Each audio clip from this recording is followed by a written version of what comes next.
Hi everybody. So a couple days ago was the last day of this big Friends of the Library sale here in town I've been going to.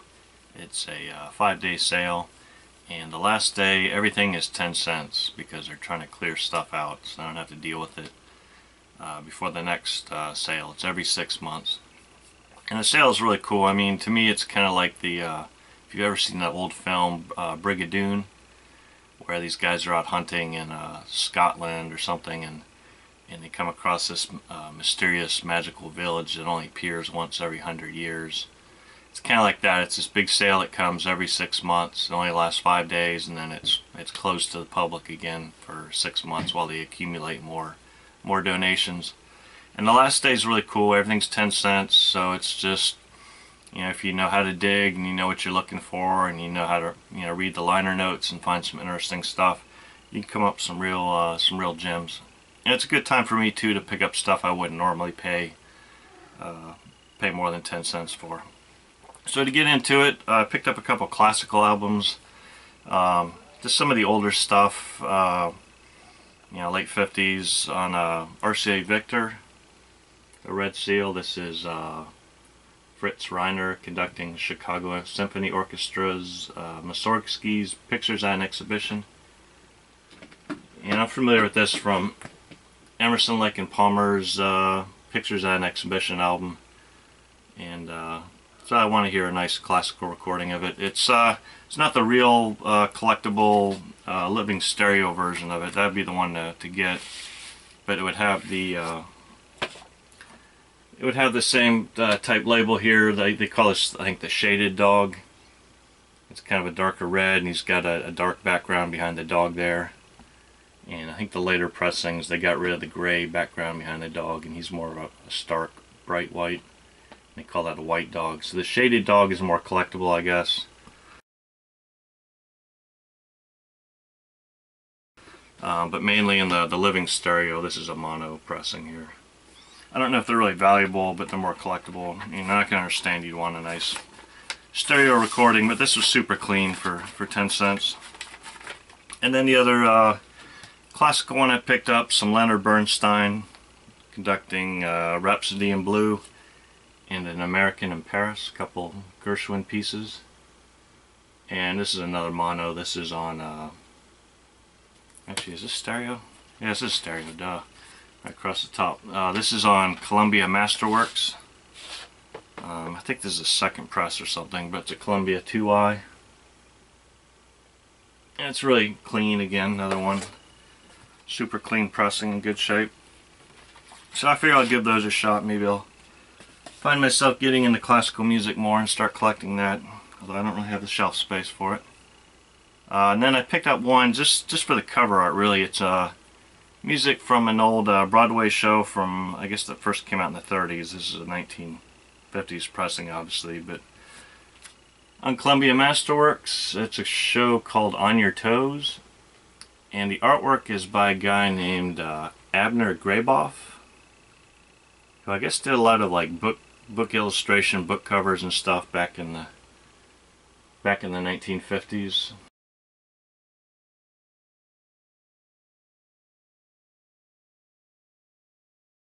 Really cool style of visual art. I love this kind of artwork from the 50s.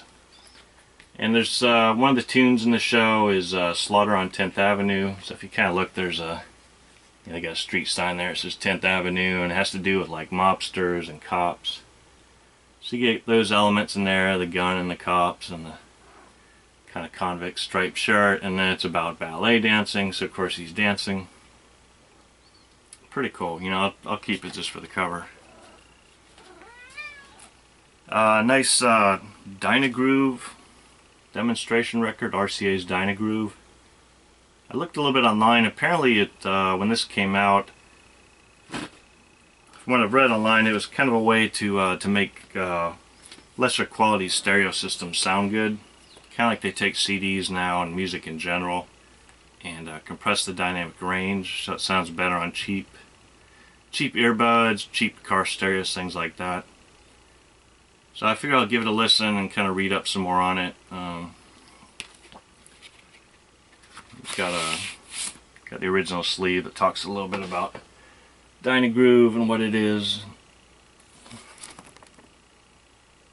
I've got a few records that are like RCA Living Stereo that were later presses that came out on Dynagroove, so kind of curious if they sound better or worse or what the deal is. And then getting into the jazz, Eddie Condon, guitarist and banjo player, I think big in the 40s, maybe the 30s even. This is a British pressing on Saga, and these are radio recordings from NBC radio from like 1947 and 49.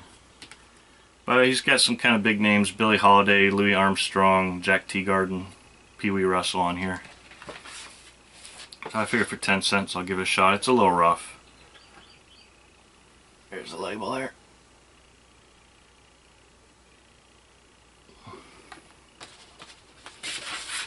Yeah, I picked up a bunch of jazz at the sale, just older stuff, just to kind of give it a listen.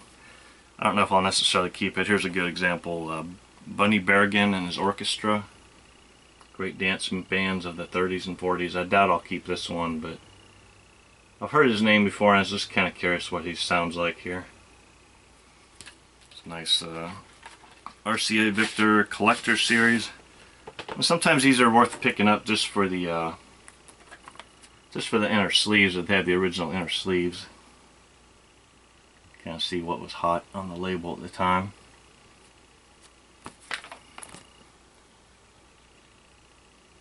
Yeah, what is stereophonic sound? They give some diagrams and breakdowns and all that. So that's pretty cool. This was originally $3.50.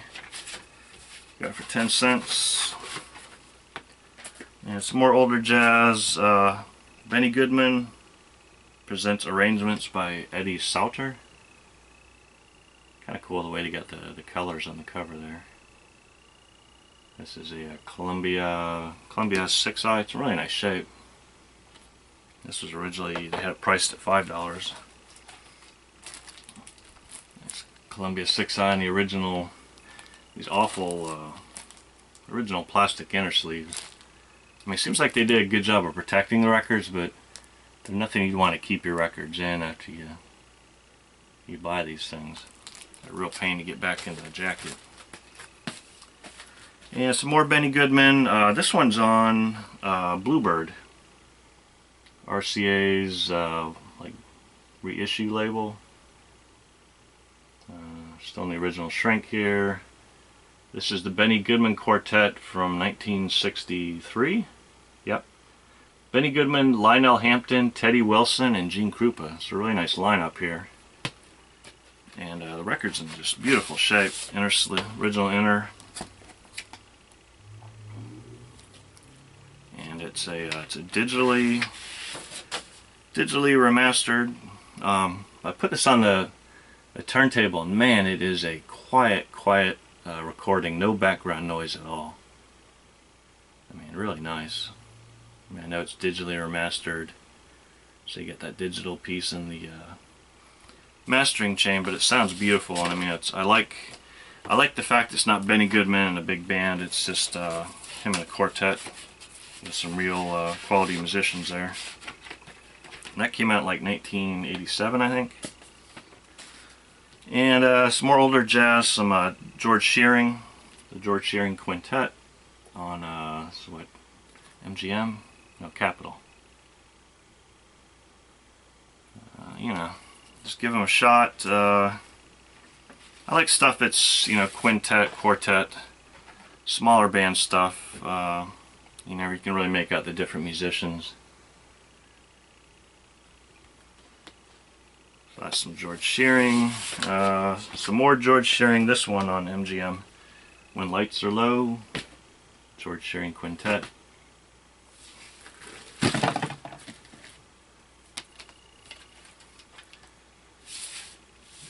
MGM label there.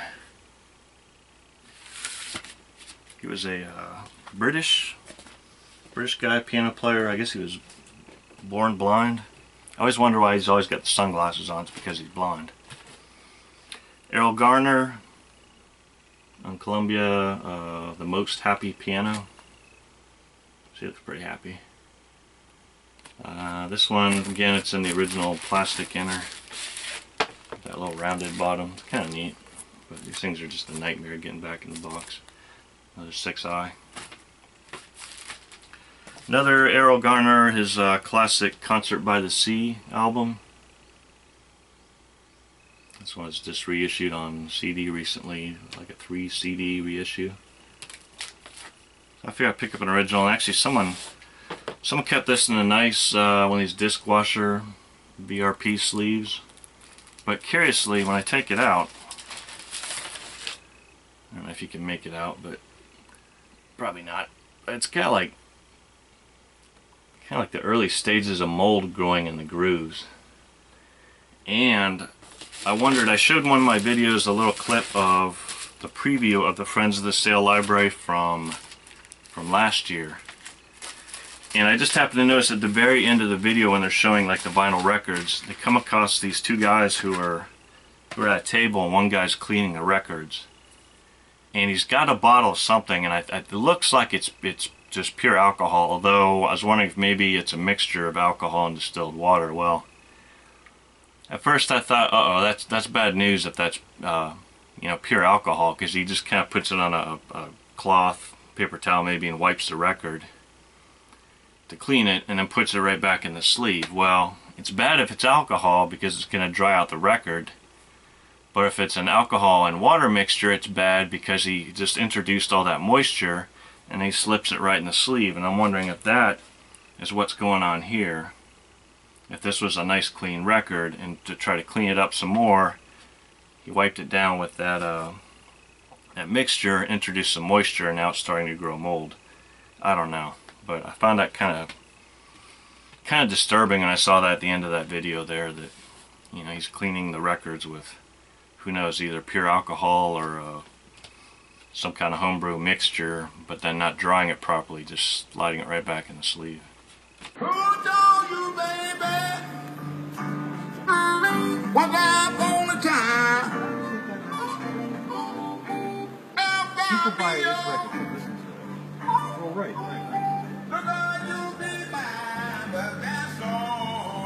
Oh. Yo, you're on film. Chess Records, yay, famous label. So that's my little rant. So Mancini, Henry Mancini, this is the Best of Mancini Volume 2, and RCA Victor.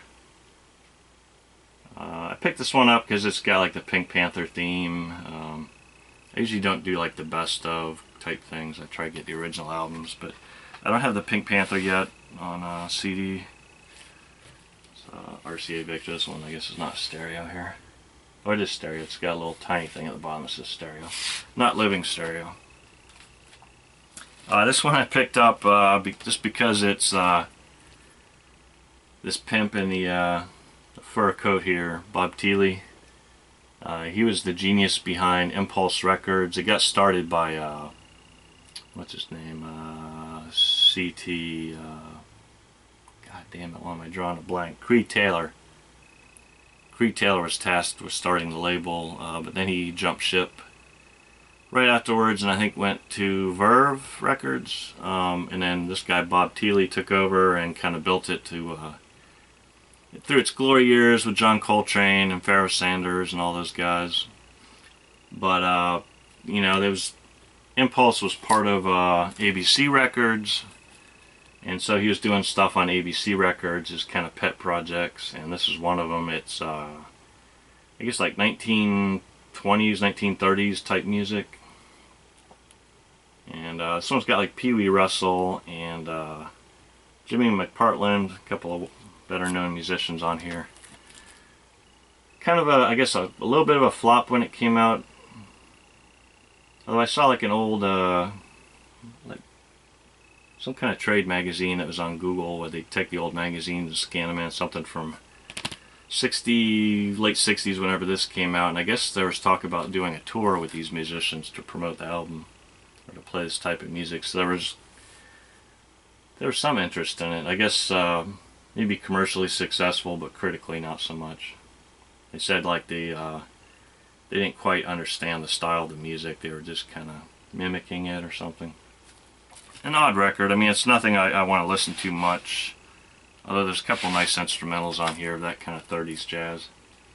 But I just bought it mainly to see the master producer there in his pimpish fur coat. And there's a nice picture of them with his pipe, of course.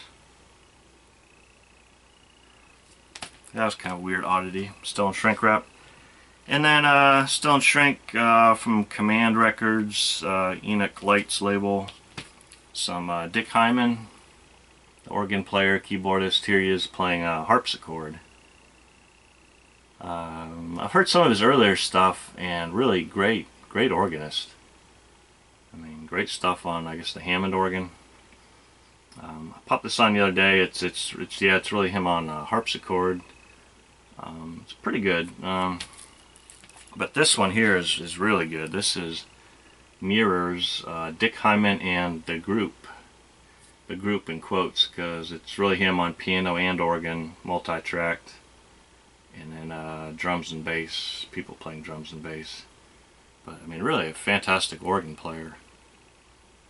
I mean, probably a lot of people don't know about him because he's on this ABC Command label, you know, thrown in there with Enoch Light and all the provocative percussion records and things like that. But I think he had a background in jazz. Some more jazz. This is Neil Hefti, the I guess kind of associated with Hollywood arranger. Neil Hefti's singing instrumentals. It's kind of like sort of a big bandish jazz type thing. A lot of real brassy, with some vocals, kind of more like wordless vocals. He's the guy who did the Batman theme from the Batman TV show. So he does some cool arrangements. He had did some arrangements for Count Basie back in the day. If you've seen like the album cover, it's got the big mushroom cloud. Those are Neil Hefti working with Count Basie on that one. Some more old jazz. Most Happy Hammond. Guy playing the Hammond organ, so I took a chance on it. This one's actually really good. It's not the best recorded. I read a nice history of the jazz organ, and they made note of the fact that Rudy Van Gelder was really the best at recording the Hammond organ, getting the full sound out of it. And you really hear that in these older organ records, even stuff like Shirley Scott on Impulse. It doesn't have the power that Jimmy Smith's recordings on Blue Note have. I mean, it really got a great sound out of the Hammond organ. But this one, it's got just reading through the liner notes, let's see. Joining Jackie for this rally in Schubert Alley are Kenny Burrell, alternating with Mundell Lowe guitar, and Eddie Costa vibes. So some great players on this one. Yeah. He was one of the early jazz organ players, kind of preceding Jimmy Smith. There was this guy, and I think Wild Bill Davis was his name, and Milt Buckner. So kind of the early Hammond organs before Jimmy Smith became so well known with his early Blue Notes. And then speaking of Blue Note, kind of a late year Blue Note, Ronnie Law's Fever. I've seen this one around a lot in you know, record stores and discount bin, never really in the dollar bin, and never in decent shape. This one's in pretty good shape. And for 10 cents I figured I'd give it a shot. Got that nice dark blue label with the white B. This is the BNLA series, which I think was like late 70s to about 81, something like that. And some later jazz, Grover Washington Jr., Wine Light.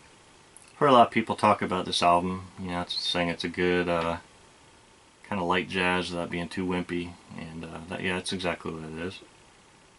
Got good players on here. Steve Gadd. I can't remember some of the other ones, but it's a little. The jacket's a little rough, but I picked it up because it is a white label promo. I'm getting a little sloppy here with touching these records, but I gotta clean them all up. They're all. It's a problem with this sale is everybody kind of grabs their records and pulls them out and gets their fingerprints all over the grooves. but popped it on the other day and it sounds really good. It's got a few scuffs, but really nice pressing. And then I picked one up, not that I really needed. I've already got a copy of this. It's in slightly better shape, but I was just wondering if it's an earlier pressing or better pressing. This is Emerson, Lake and Palmer's big triple album, live album, Welcome Back My Friends, to the show that never ends. Ladies and gentlemen, Emerson, Lake and Palmer. I think it's pretty much the same pressing as what I already have in a little bit worse shape, so I'll probably unload this one, but for 10 cents I took a shot. And let's see, also kind of some oddities among the 7-inch 45s. Nice little box set here from Jelly Roll Morton, early jazz piano player. It's kind of cool. It's got a little booklet in here with some background on Jelly Roll and some notes about the performances.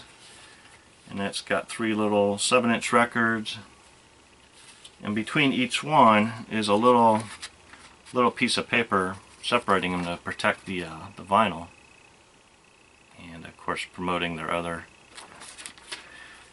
collector's issue records. That was pretty cool for 10 cents. And then this strange little thing. I've seen these records before. These motivational type records. I picked this up just, I'll probably dump it again soon, but just give it a quick listen for some fun. The world's classic inspirational messages. And it's got these nice little like mini LP type jackets. As a Man Thinketh. It's got that. It's got the record from, I guess, the president of the company about personal motivation from Paul J. Meyer, president. And the richest man in Babylon.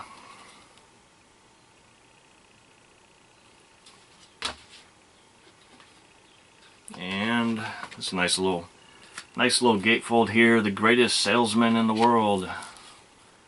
Yeah, this must be like the 10 Commandments of selling whatever kind of garbage you're trying to sell. So that's kind of cool. There's one of the labels there. Yeah, I'll give it a shot for 10 cents.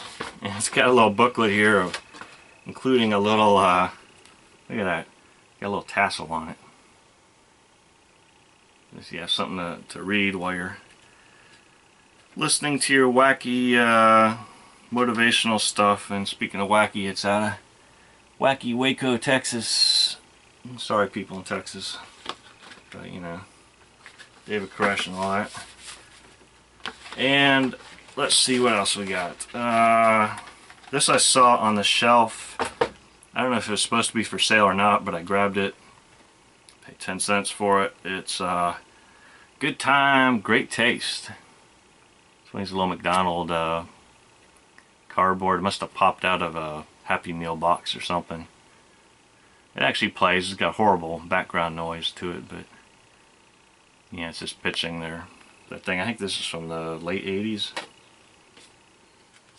And this is kind of cool. It's not playable, but I picked it up because of who it is playing this. This is from, I guess, probably the mid-50s on the Good Time Jazz label, which was affiliated with Contemporary Records out in Los Angeles. This is the Firehouse 5+2.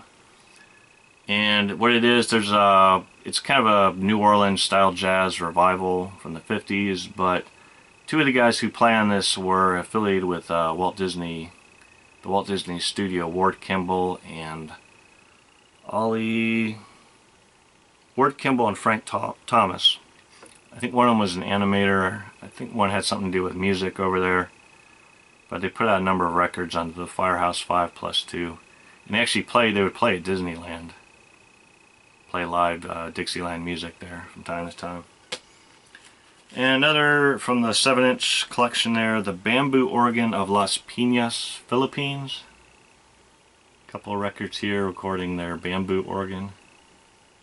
So Some classical music played on it, and I guess a couple Christmas songs with a choir, the Manila Cathedral Choir. Figured I'd give it a shot for 10 cents. And a couple books. First off, one of these record collector guides books from this is from 2001. Covers everything from ABBA to Zappa, but you know, prices I don't really care about the price valuation on these, but it's got some good explanations of like promo copies and things like that, and you know what's collectible among classical music and different genres. So it's a good read for 10 cents. And then this is really cool. They had a small selection of books kind of jammed between the records, and everybody's just kind of ignoring it. And when I took a closer look at this book, it's kind of hard because it had an outer paper sleeve with like gold foil on it. The foil was all crackling off, so you couldn't read what it says, but it's from tinfoil to stereo. It's a history of phonographic recording. So it goes back to the early days, I guess, when they recorded on tinfoil. And of course there's a picture of Thomas Alva Edison, who sits a big part of it, or at least took credit for it. Really deep history here. About 500 pages. I think this was published in the early 50s. First pressing. This is a reprinting. First printing, I should say. This isn't vinyl. First printed in 1959. This is a 76 reprinting. But yeah, deep history on phonograph recordings. So that was cool. That's the kind of stuff you can find for 10 cents if you dig through and take a chance on stuff. And then the next day I stopped at a local thrift store here. I'll throw in a record I picked up there, a couple records. And let's see. Yeah, it's the Habitat for Humanity thrift store. And like I think I may have mentioned before, they've got this old rack. I think it's a magazine rack that they put records in, and because of the height of the record, it's so hard to get to the records in the back. You know, they have them stacked, kind of staggered, and the stuff in the back, it hits the top of the rack, and you gotta, you know, slide a record over and lift it at a crazy angle just to get out and see what you got. So it's not dug through that much. So occasionally I find some interesting stuff, and I picked this one up for 50 cents. Living Stereo, pressing RCA's Living Stereo. This is Bob Thompson, his chorus and orchestra, and it's funny because I just picked up the CD. Where'd it go? The CD of this at the Friends of the Library sale, Japanese reissue of the same record. It's actually really cool, kind of space age, light cocktail lounge jazz with wordless vocals. And a little bit of humor there. First track is nice. That's actually the title of it, and that's the title of the record. Nice. And the sleeves, jacket's a little beat up, but it's got the original inner sleeve. Kind of cool. And then the record's just in beautiful shape. And once I saw what shape the record was in, I didn't hesitate to grab it. Plays really well, nice and clean. And then the other record I picked up there that same day was a, I almost zipped right by it because it's a Cy Zentner and his orchestra, kind of stuff you see in thrift stores all the time. And you know, just don't even give it a second look. But I noticed up here someone scrolled Jazzland. So I thought, well, what is that about? And I opened it up and pulled out the record, and guess what I found inside? From the Jazzland label, Bill Grauer record label here. This is Nat Adderley Sextet with Cannonball Adderley, his brother, Julian Cannonball Adderley. Introducing Ellis Marsalis on piano, Sam Jones on bass, James Black on drums. Pretty cool stuff. A little scuffed up, but it cleaned up really well. And like most of these older, you know, late 50s, early 60s pressings, even if it's a little scuffed up, the dynamics are so good that it still sounds pretty good. And so for $1 I snatched that up. So that's it. That's the last of what I picked up at this big Friends of the Sale library. Now I've got all kinds of stacks of records all over the floor of my room here, and I'm gonna have to heave some stuff off these bookshelves. Probably my old college textbooks and things like that. I don't know why I saved them. I'm not planning on going back to school. We're not gonna become a structural engineer, so I could probably ditch all that stuff and make room for some records. Probably gonna take a break from buying a whole bunch of records because it's just getting way out of hand, and focus instead on listening and cleaning. It's gonna take me months to clean all this stuff up if I decide to keep it. But yeah, I'll try to make some more creative type videos, getting into different artists I like and genres I like. So that'll be more of the focus. So thanks for watching. I'll see you next time. Bye.